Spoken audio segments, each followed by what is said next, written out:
Welcome back to the Vermont Literacy Leadership Series. I am Brenda Warren, president of the Reading League Vermont. Our speaker yesterday, Catherine Barwin, provided excellent advice to literacy leaders about using data and how to hold people accountable for those data. All three of our presentations for this webinar series will be recorded for those who are unable to attend live. So if you weren't here yesterday, be sure to check out Catherine's presentation when you receive the email next week with links to all three presentations.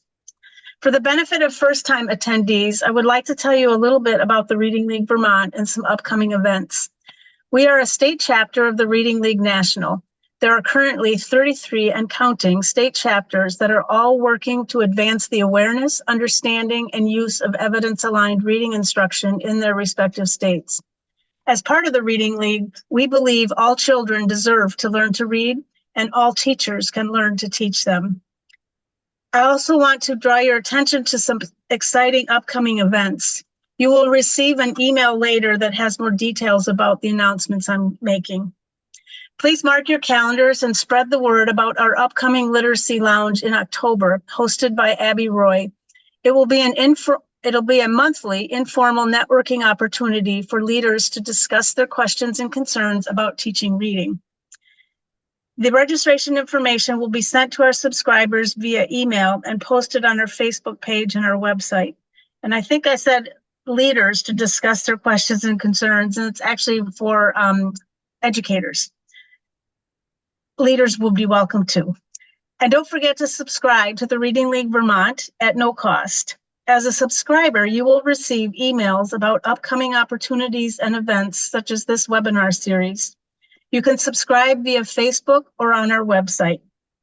Plus, as a subscriber, you will receive the brand new Teaching, Reading, and Brief newsletters.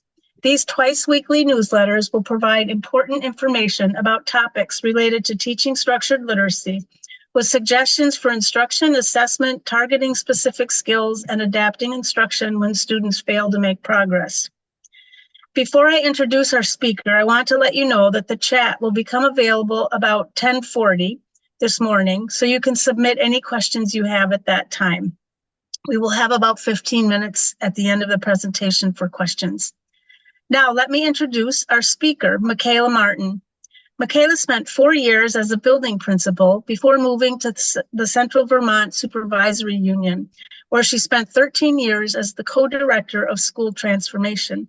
She has spent the last 2 years as the intensive programming and system support coordinator at the White River Valley Supervisory Union. I am looking forward to hearing Michaela's presentation about building the roadmap to ensure reading success for all. And now I'll turn it over to you, Michaela.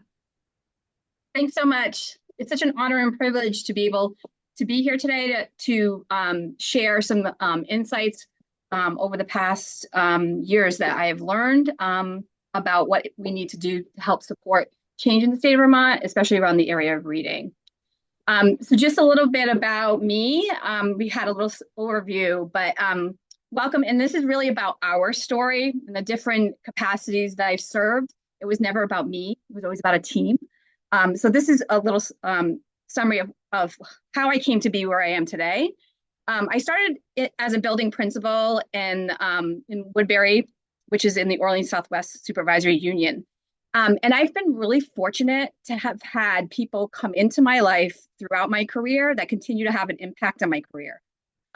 So when I was a young principal way back in 2005, had the opportunity to work within a supervisory union that received a grant through the Agency of Education and through my colleague that I worked with when I was teaching, Jana Osmond. This grant opened my eyes to what it meant to have a systems change in the area of reading. And the key things I walked away with from that grant, working with my colleague, Mary Grenier at the Wolcott School, is it was the first time I'd seen a universal screener. And it was the first time I'd seen a principal learn with their staff to make systems change within a building. So it was an experience that I took with me as I moved into central office. In 2009, it was not CVSU, it was Orange North Supervisory Union. This was pre-merger. And some things that impacted me there as moving from a principal into a central office position is these are things that happened in Vermont through the Agency of Education that really impacted how we move forward with systems change. And I just want to mention them because I think at the time they were compliance tasks, but we took them and embraced them as ways to make it part of our school improvement process. So the first document that I would reference is the Roots of Success, which was a study about effective schools in Vermont. And it had 10 principles. And those principles are something that weren't new, but they resonated with us because it meant it was about Vermont schools. It wasn't about a national study like 90-90-90. So we took parts of that. We then entered into continuous improvement through Green Mountain STAR. We had failing schools identified by the agency, and we engaged in this process of Green Mountain STAR. And my colleague, Jana Osman, came back in my life as a systems coach. And we used that to leverage research. And that helped us move things along based upon the needs in our buildings. And the last document that has really impacted our change initiatives in all of my roles since then has been the Vermont MTSS Field Guide, which initially came out in 2014 and was revised in 2019. That has been our blueprint for moving forward with systems change in all areas of our curriculum, as well as social emotional. So in 2022, I made a change. After being in Central Vermont for 13 years, I moved into the position at the White River Valley Supervisory Union, Intensive Programming System Support Coordinator. And many people ask, what do you do? So I'll talk about that as I go along. So the reason why I moved, I will get to, but just a little bit about ourselves. So we are the second largest geographically SU in the state of Vermont. North Country is larger than us. So we range from east to west. So here are our schools, and they vary in the way they're configured as well as geographically. So we have pre-K 8 schools, we have pre-K 6 schools. We only have one pre-K 12, which is the White River Valley Unified School District. The rest of our schools are choice schools, and they are able to go anywhere in the state of Vermont. And so we also have that as a challenge at times because we don't know how our students are going to be on that. But we do have a pre-K 12 within Bethel and South Royalton. The total of about 1,200 students. Our demographics vary. 8 out of 9 schools have a poverty rate of 50% or more, and we have as high as 68% at our high school. So we are a very rural community supervisory union. We range about 50 miles east to west, and we have different configurations within our schools, which lends us to have some challenges, but also unique situations that we can celebrate. So here we are. So if you look, I could not find a current SU revised based upon mergers, but I did find ours. So here we are in Chelsea and Tunbridge, which is the first branch school district. And then we go up on Stratford Road, up to Stratford and down to exit 2. And then we follow 14 to Royalton and Bethel, which is a unified school district. And then we can take a left in Bethel and go to Stockbridge and then over to Rochester. Granville Hancock is part of our supervisory union, but they don't have a school. So they are 100% tuition starting in kindergarten.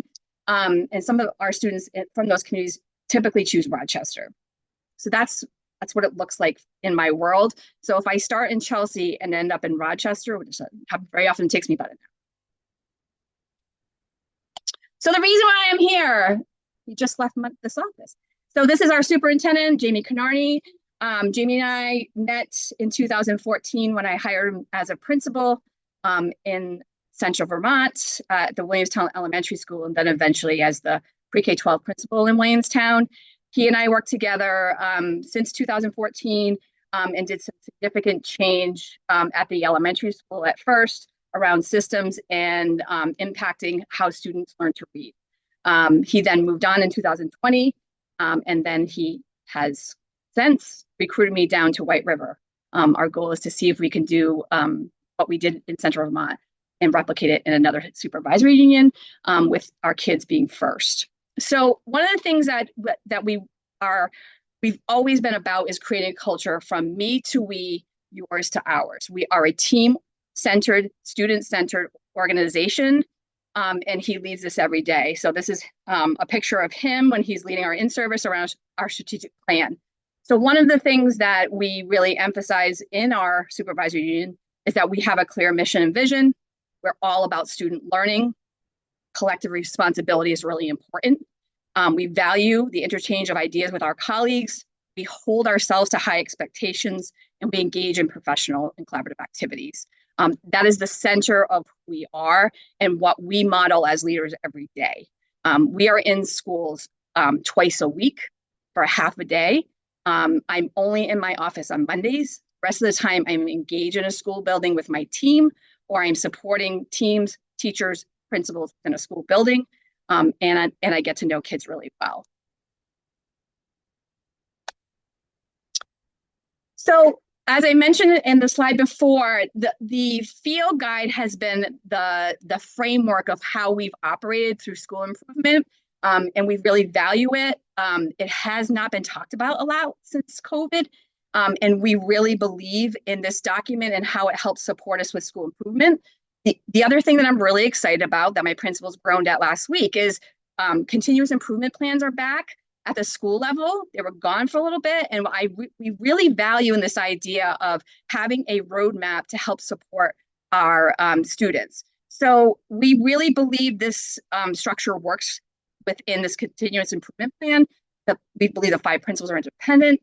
We've really emphasized throughout the system this idea of structure and function, making sure people understand the why, and it's embedded in research that this works. And we are able to share why it works within our schools based upon our data. So one of the things that I learned about last year is Allie Hearn, who is a consultant out of the Midwest for PBIS. She called this idea of MTSS as a machine, which I really resonated with.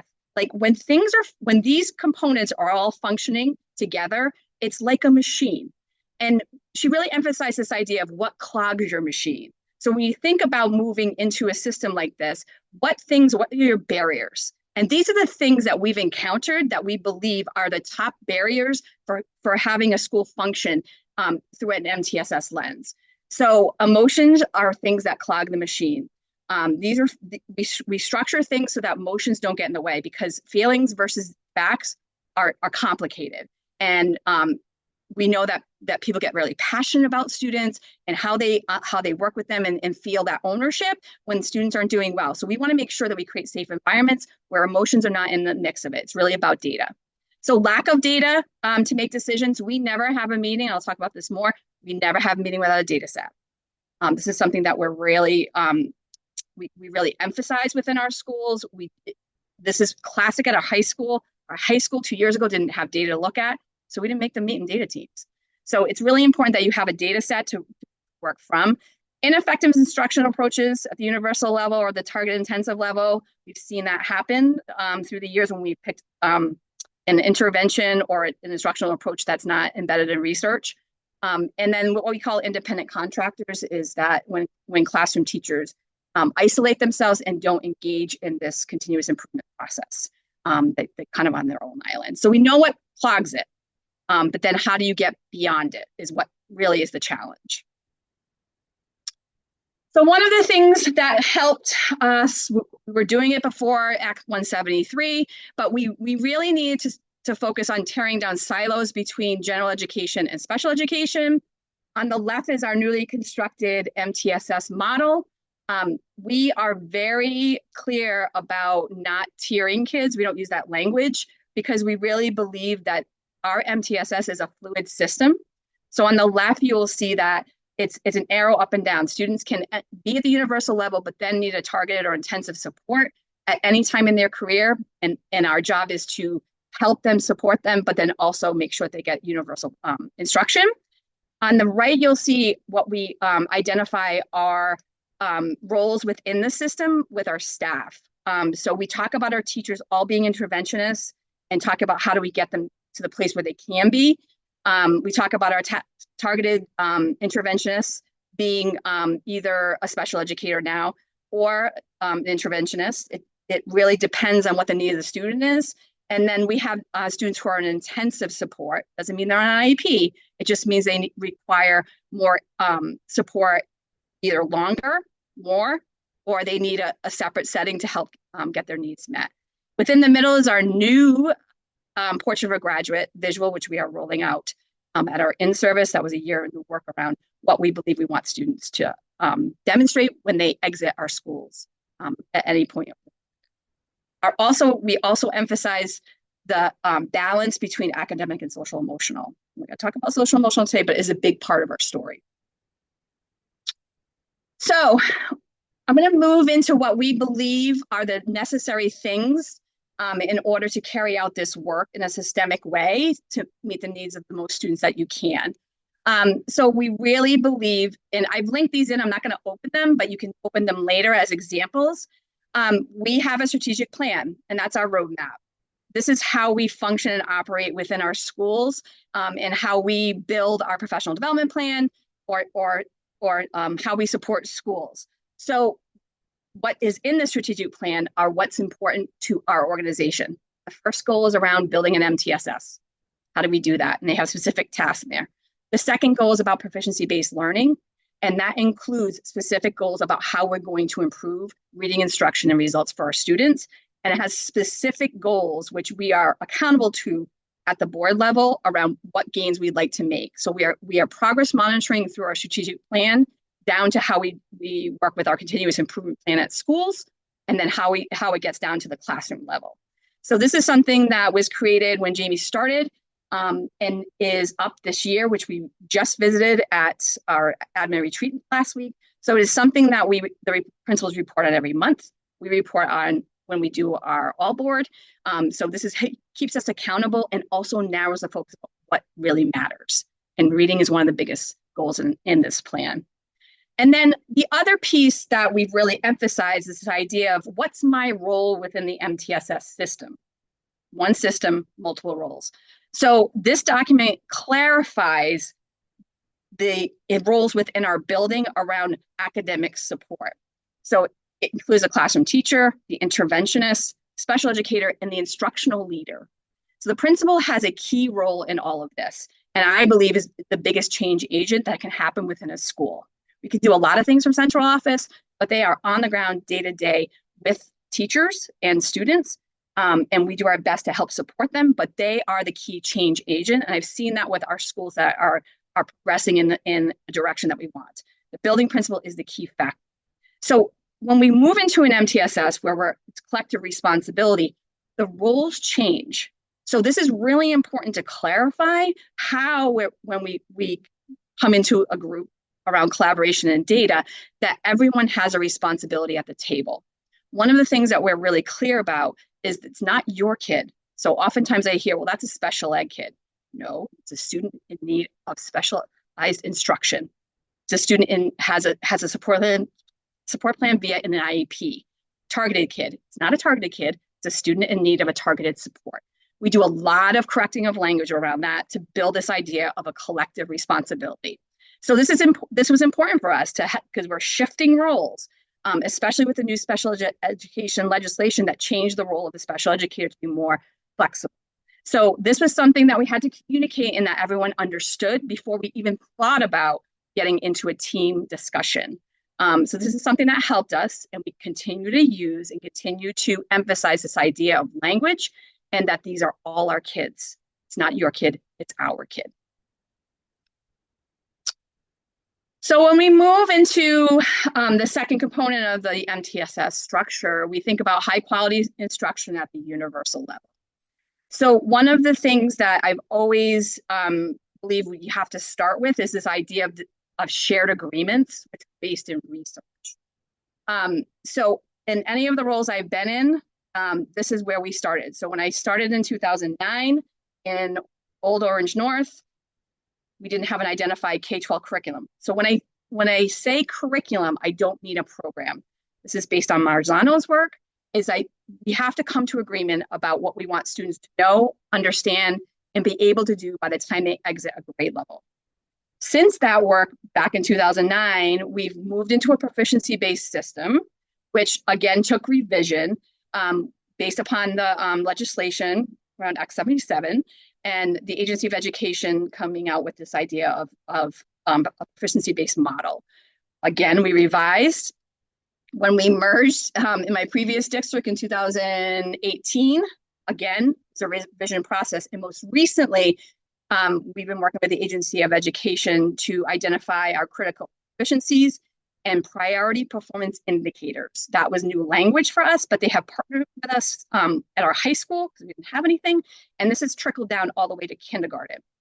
So the reason why I share this is when we've gone through the revision process here, we really had to scale down from Common Core to what really matters. And as we've learned about our changes in science of reading, we made some drastic changes to our curriculum to really narrow the focus, especially at K2, about what matters. And one of the things you'll see, and this is our website, you'll see our K-12 documents, they're all public, is we've made bold moves around what we want kids to know and be able to do. For example, what is in our writing curriculum is that students will write legibly and fluently at first grade.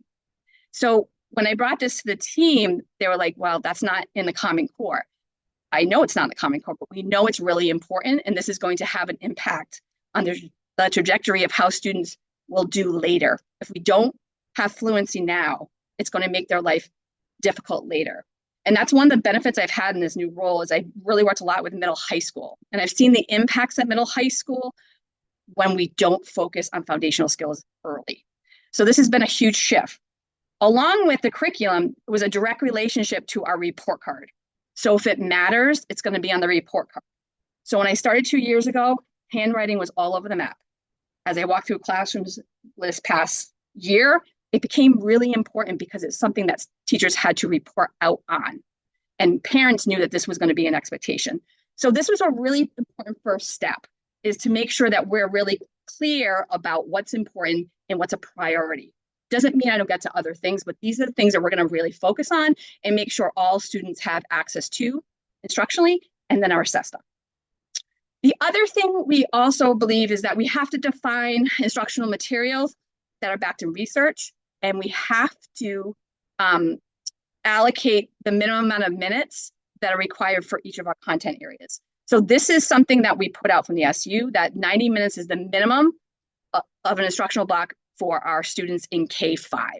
All students will be guaranteed at least a 90-minute block for literacy. And this is something that we had to make public and work with our teachers around. Along with that, we've also emphasized at the building level with our principals is that the schedule needs to support the instruction block. So, and I've included a schedule in here from one of our elementary schools.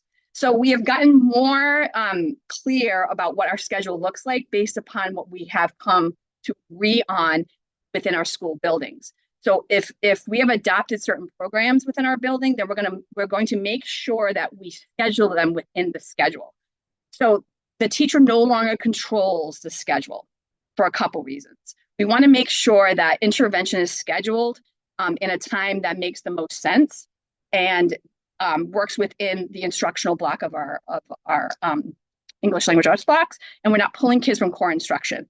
So it makes it really important that schedules become defined based upon what we agree to at a school building, and that those are public so that we're not pulling kids from core instruction. That's one of our key non-negotiables. We do not pull kids from their core instruction.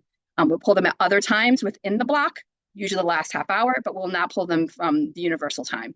So this is something that we had to come to agreement on. It's been one of our challenges because oftentimes classroom teachers are used to controlling their schedules.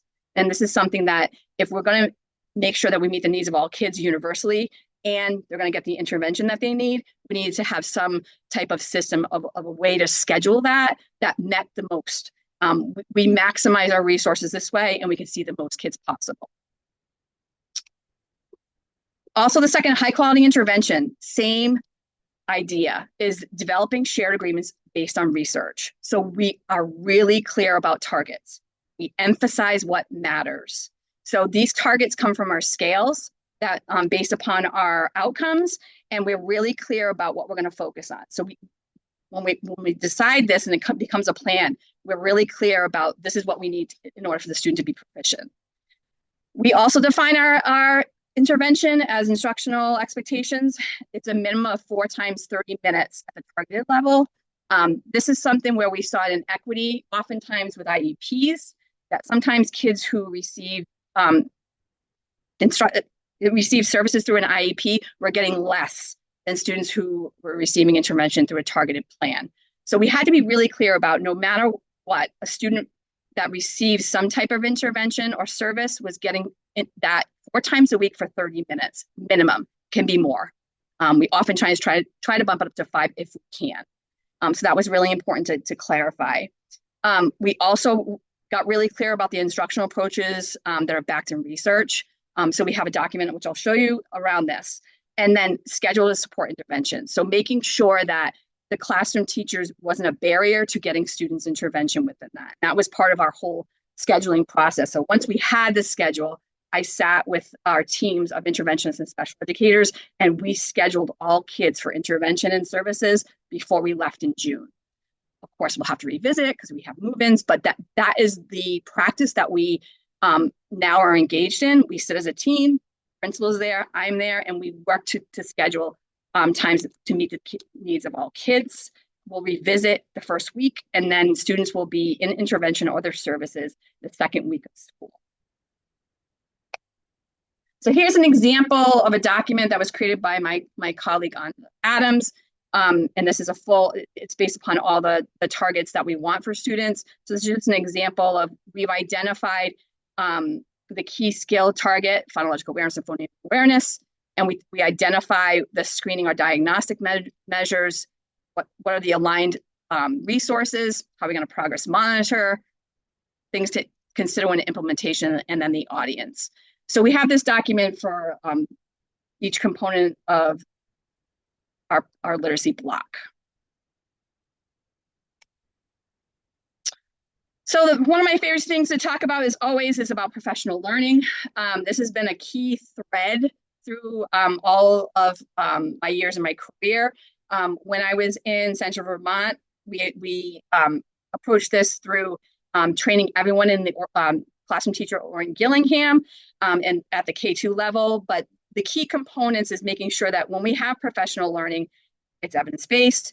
There's always an embedded coaching component. And I think that's something that sometimes we miss, is we give our teachers professional development, but we don't follow up with embedded coaching.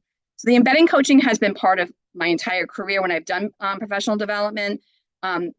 Reason being is that we want to make sure that the fidelity is there, because we all can't be an expert at what we've engaged in professional development.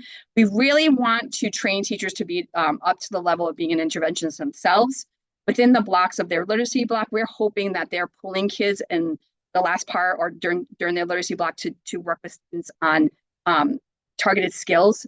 It may not be a program, but it may be things that they're just reinforcing or practicing. So we want to build their capacity around their expertise to be able to do that. And we are very fortunate. We have a half a day every other week to engage in professional development collaborative discussions at our school level and at our supervisory union level. So our teachers are able to, even though they're in small schools, able to collaborate with their colleagues 5 times a year from across the supervisory union. And those are in specific grade level clusters. So they're able to talk to other teachers that teach at the same level or teach in the same approach that their school has decided. So this is something that has been really important throughout my leadership, is that making sure that PD is there. And the best PD comes when the building principal is also part of that professional learning process. I've seen that in my previous SU, where we had all of our principals trained in time for teachers. And that gave them the foundation of what they needed to be able to be an instructional leader when working with teachers. So I always encourage principals to engage in professional learning with their colleagues. So the next important piece around our MTSS is our comprehensive assessment system. So this is a system from last year. So we have a universal screener we use Track My Progress. Last year, we added an additional screener at K2 with Dibbles, and that was based upon the work that my colleague Onda Adams did with our interventionist around Lead to Read. And then we have a screener built into the screener within our Track My Progress. They also have a diagnostic. And then we added something last year because our high school was asking for it. They also implemented a universal screener called FastBridge for math and reading. So this all happened last year, and many of these screeners changed the game with our teachers.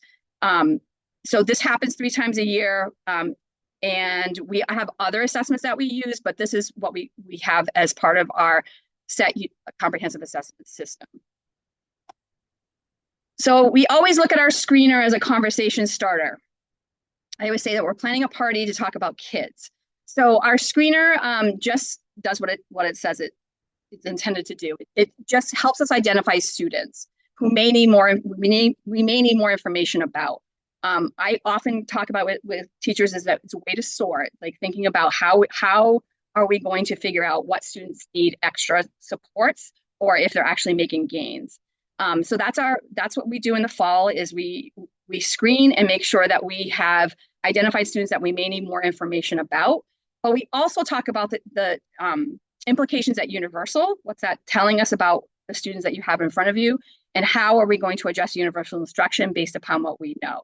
And there's a lot of information that we can get from our screener. It's not everything though. So we look at it, we talk about students that need further assessments, and then we talk about universal implications.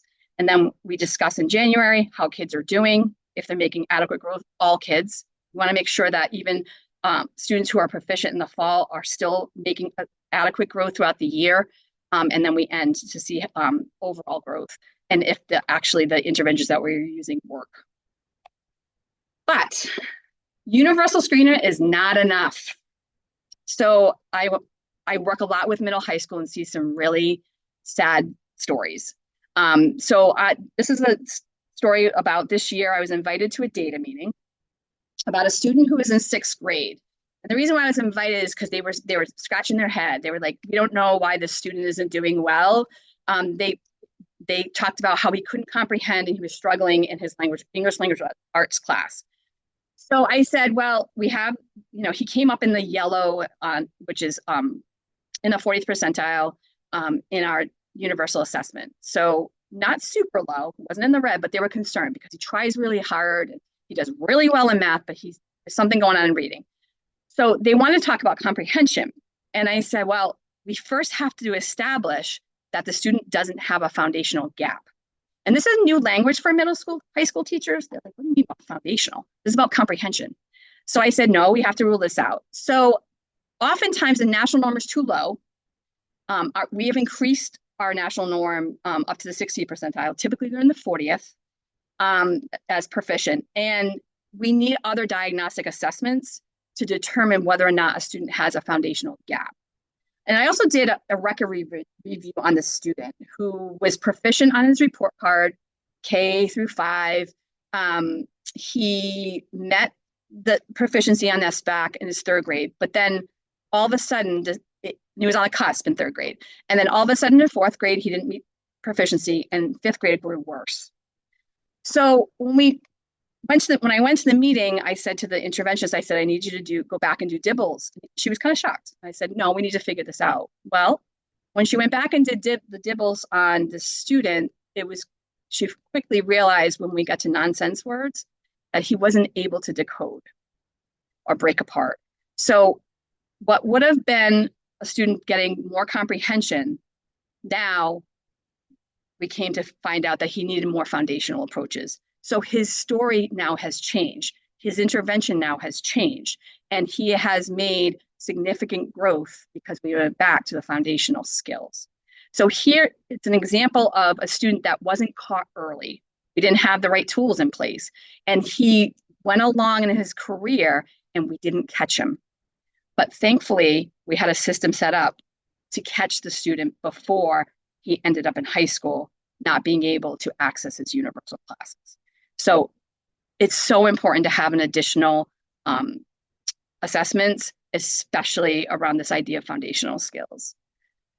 So diagnostics are a really important part of our comprehensive assessment plan. If we're struggling with a student and their screener looks okay, but we suspect there's something else, we have diagnostics in place to do that. And that's going to identify more specific areas of need and instructional programs that we have to use because it's a different approach. And we're able to set measurable targets to measure progress throughout that. So that's really important when we think about this idea of comprehensive assessment systems.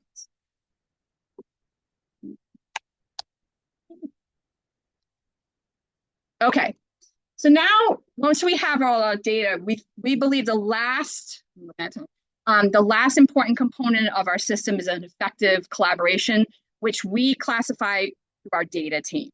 So we have all of our assessments done, and now we're ready to come to what I call the data parties, one of my most exciting things. And this is a data team in action in one of my schools. And this is a non-negotiable from our office that you have to have within your school. So this involves the building principal, teams of teachers, interventionists, special educators, any related service providers, and then we get called in if we have a principal who's struggling with a data team. So the idea of having this data team is we review data on a regular basis. It's not just once a quarter, once a trimester. It meets regularly. Sometimes it meets once a week. Sometimes it meets every other week, depending on the school and the size. We work at that meeting to look at data and monitor. That's our key focus of this team, is to look at data, monitor, and make sure kids are getting what they need. We don't talk about social emotional at this meeting. We always have a data point. If a social emotional concern comes up, we take note of it, and then it's discussed at a later time, at a specific separate time. But the data meeting is how we believe that we can support students throughout the system, and because it's so structured.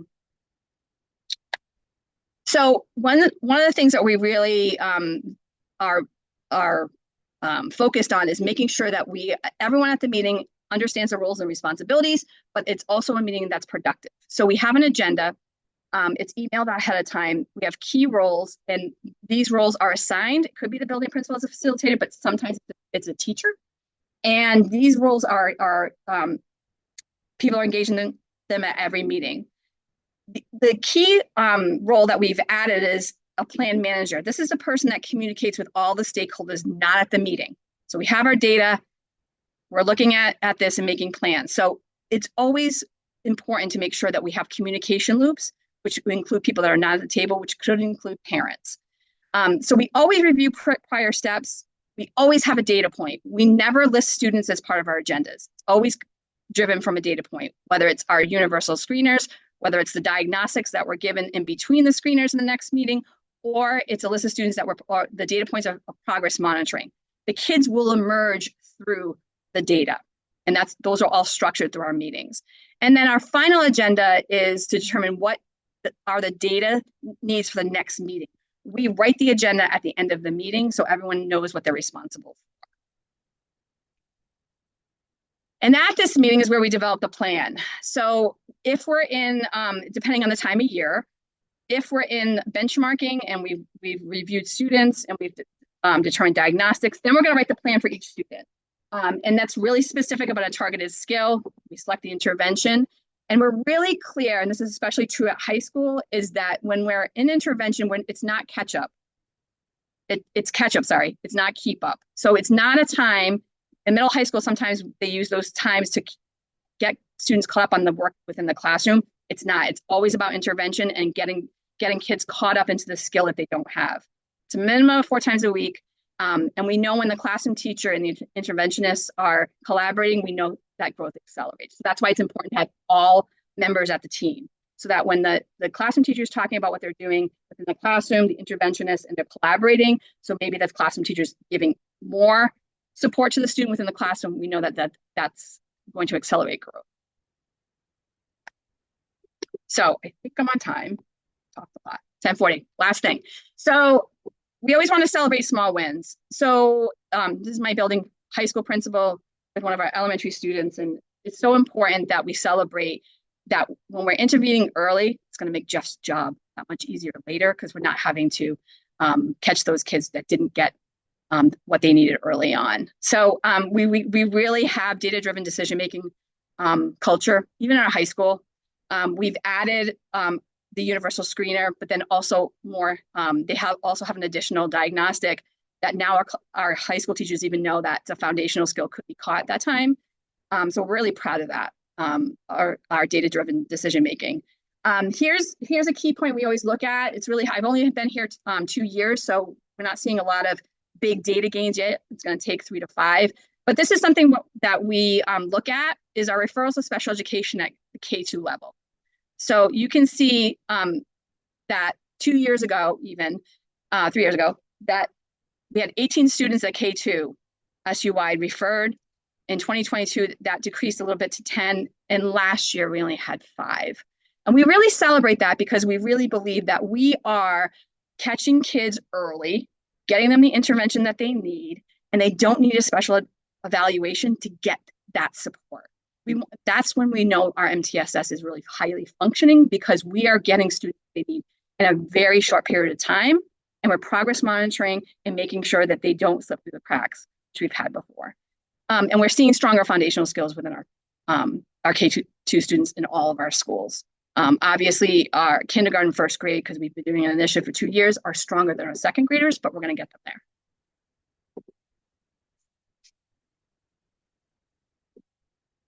So I'm right at 10:42. Right. Thank you so much. That was such excellent information. We are getting a few questions. So the first is, do you use a specific data protocol for your data team meetings? So our data protocol, it's really about, we have, the agenda is our protocol. So we look at the data point that we're looking at, and then the facilitator really is the person that's helping that meeting go along. So when and it's like a machine, like when I refer back to that. So when we have highly functioning teams, it's the protocol is we're going to look at data. We're going to pull up the student's plan. If we're progress monitoring, the teacher intervention special educator is going to report out on that. We're going to have a think tank discussion if it's not working. But then if the student is doing well and it's showing through the progress monitoring data, we're like, great, let's look at the student again in 6 weeks. Or we're saying, is it time to exit? So it's very set. We look at data. We talk about it with the teacher or intervention special educator that it takes about 2 to 3 minutes unless we have a problem. So we can get through a lot of kids because of that system of data. We're going to talk about the student through a data lens. We're going to make a decision, continue, exit. So it's really, it's like a machine. They don't do a lot of discussion outside of those data points. Thank you. Another question is, how does a data team plan differ from an EST if they do differ? And when does one move into another if they are different? And on what timeline? So we consider our data teams EST teams, and for efficiency reasons. So in the old EST way, it took a long time for a student to get what they needed. So because we have these on a regular basis, we consider them EST. We involve parents through the classroom teacher. So that's why the plan manager is really important. So when we leave the meeting, the classroom teacher is communicating with the parent. If they want a meeting, we absolutely will have one. But typically they're like, hey, my student's getting what they need. And at parent conferences, they're reviewing those plans and the data points. So they're having like a little data meeting with the parent. So what we're going to do at the high school, because it's a little different, is we're going to have, like, we're going to designate Wednesday afternoons. If you need to have a pop-up EST, we're going to have one. But typically, because we meet often and we communicate regularly with parents, we don't need a separate team just looking at that as through an EST. We do have a separate team. I didn't talk about this because it wasn't so. We have a separate social emotional team that just looks at social emotional. That team meets once a week, and then we come back to classroom teachers. That's where, like, we were PBIS schools, check-in, check-outs are created, behavior plans are created through our BCBA. Thank you. Another question is, do your interventionists, especially special educators, use formative assessments between the required assessment periods to ensure their students are making progress? Yes. So one of the responsibilities, and you'll see that in like one of my first slides about roles and responsibilities. So when you come to a data meeting, the expectation, because we have communicated this, everybody brings data. So the classroom teacher brings data, the interventionist special educators. So the progress monitoring is really important. So depending on the approach that they're using, they'll have different formative assessments, but it's not, they're not doing a big diagnostic in between the benchmarking. They're progress monitoring every week through whatever approach they're using. So it may be every 10 lessons they're having an assessment, or it's every week. But the classroom teacher, interventions, and special educator are constantly using formative assessment to know. So, and that's all loaded into the plan before the meeting. I didn't say that. So when we get to the meeting, we have documentation of everyone's evidence, and they have weeks in between where they're preparing for that. So they're not in a meeting every week. They're preparing for a meeting or engaged in a meeting so that they have time. And this is partly because we want this evidence. If we do have a referral to special education, it's already all documented. So we know whether or not the student will be accepted as a referral. So it helps us to know, like, yep, they've exhausted everything. It's time for an evaluation. Thank you. Another question is, what is the process that you use to identify students for something like the data party that you discussed? So we first thing you're benchmarking is you're going to, I don't mean any student that's new, but most kids come in with a plan from the previous year. But if we're starting brand new, we first look at our benchmark period. So that would be like late September, and we're looking at what kids are getting intervention.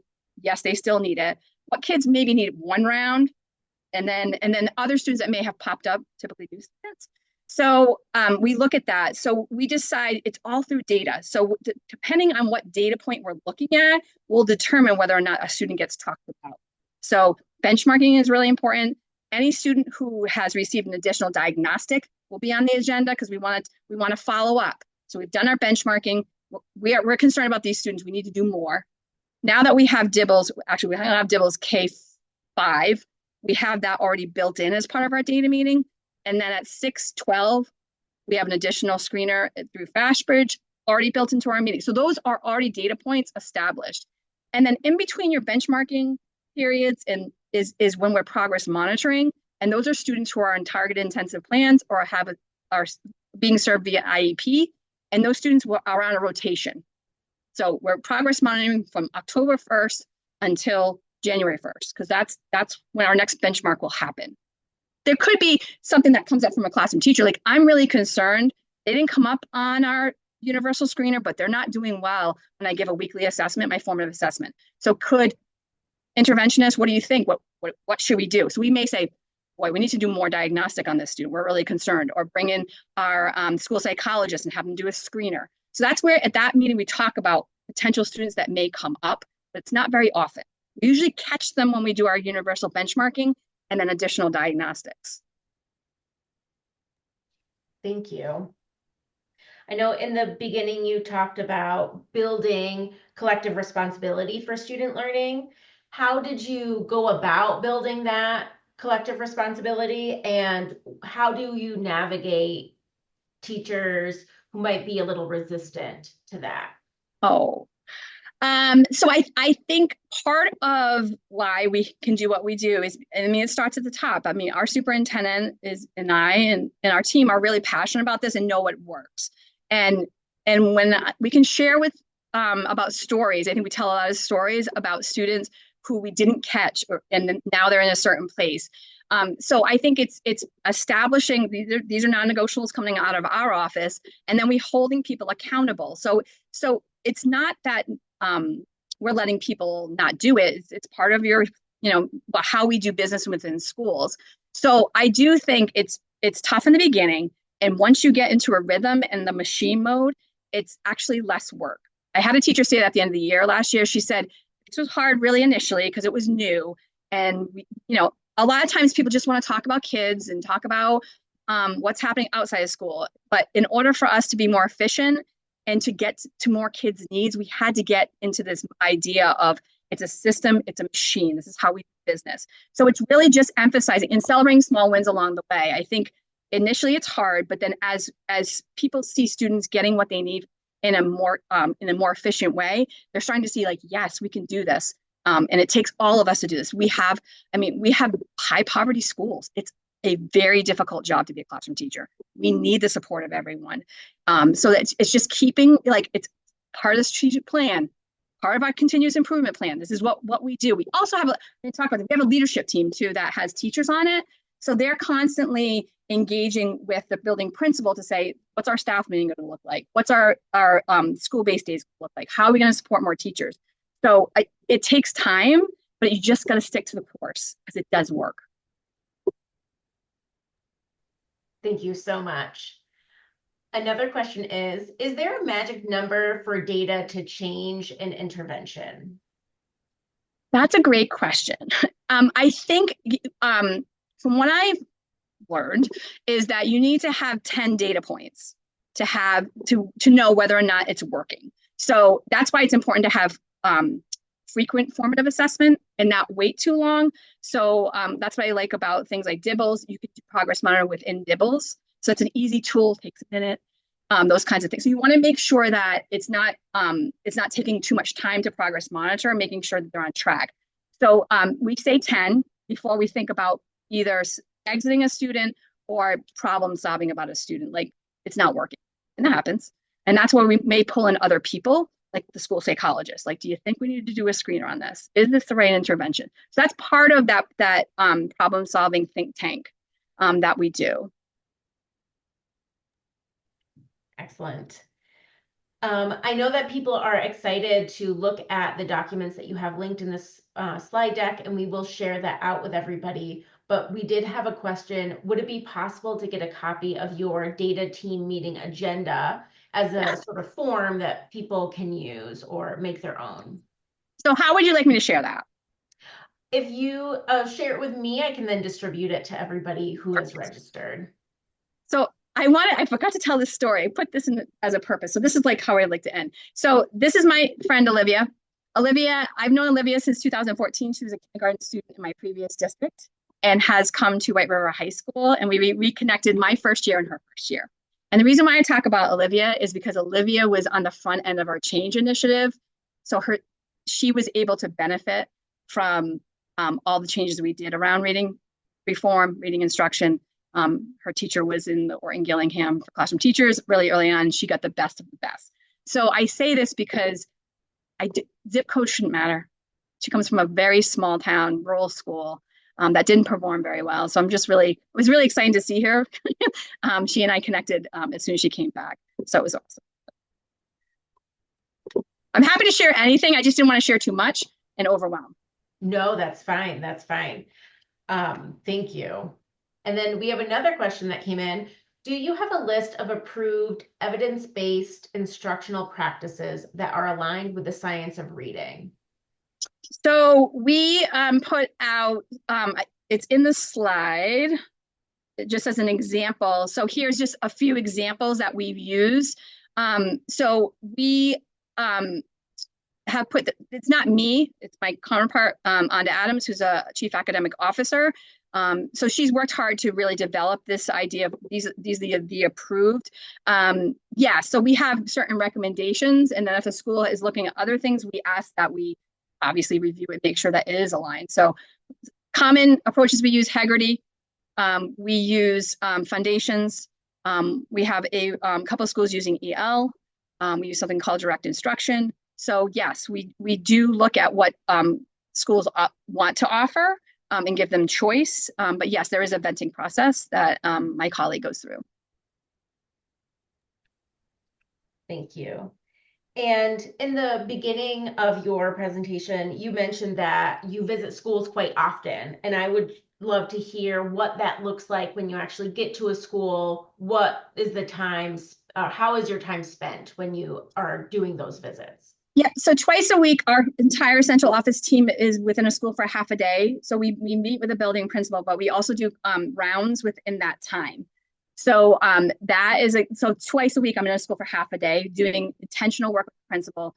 and then doing rounds. I also attend, we have a set meetings within our supervisory union around social emotional intensive and then data meetings. So oftentimes I'm in meetings around those types of things. I try to spend time in different buildings as my workplace and just walk around, become accessible to teachers. I really hate being in my office because I want to be with kids and teachers. I think that's where it, I also am I still have my certification as a building principal. So whenever I get a chance to be the building principal when somebody's out, Jamie and I both do that, the superintendent. It really makes a difference when you are living and breathing a daily thing. And I do recess duty, lunch duty, all those things. So I think it's part of my role of understanding schools and communities, and also making sure that I'm putting my face to face with a student that we're talking about, so it becomes real. So we have different structures. I mean, I do things K-12, so I'm really busy because I'm not just focused on one area. I do spend a lot of time at high school. That's just because I've grown into that. 10 years ago, I would never want to be in high school. I love it now. It's just like we divide ourselves. I'm part of a 3-person team. We divide ourselves based upon the needs because we have 9 schools. So it's a lot. And different schools needs different things. So it really depends on when we meet in our CO admin team on Monday, talk about who's going where, what's the need, and but I typically have set meetings within the buildings, or I'm just working out of a building. Thank you. Everything that you have shared is so powerful. We have one more question. Do you help your teachers understand the difference between orthographic mapping and phoneme graphy mapping? Because phoneme graphy mapping can facilitate orthographic mapping or the storage of information in the brain. So one of the things that my colleague has done is she's trained up the interventionist to help support classroom teachers. So that is not my area of expertise. So I am not saying that I would do that. So one of the things I haven't talked about is really building capacity internally with whoever you think is your champion. So in my previous district, I did this. I trained up my interventionists. They were coaches on Friday. So they would disperse into schools. We don't have a set coach here, but we're building capacity with our interventionists as well, and thinking about how do our special educators. It just depends on who has the expertise and can be the champion. The other thing I didn't mention is we have a content model down to grade 3. So that has helped build capacity and professional development within those areas because they're concentrated. We have one school going down to 1-2 next year, and this is all organic. We did it in my previous district, down to grade 1, works really well. Don't recommend it for everyone, but it's something that we have learned that we need to build an internal capacity so that we can support teachers on the ground or at a data meeting. So that's why we have so many people. Thank you so much, Michaela. This has all been so inspiring and, like I said earlier, powerful. So thank you for all of your insight and for sharing all of the work that you've done. Yes, thank you, Michaela. This was so excellent and just gave us so many ideas for how to really put in the strategic and systems thinking that you've done at your school. So it was just really great. And I want to thank all of you for attending today and asking really thoughtful and insightful questions. We got a lot more information because of the questions that you asked. I want to remind you that we will be back again next Tuesday, August 14th at 10 o'clock a.m., same time. We will be hearing a presentation from Superintendent Sheila Sewell on how to make all of this work. So I hope you'll be able to join us then, and thanks for coming.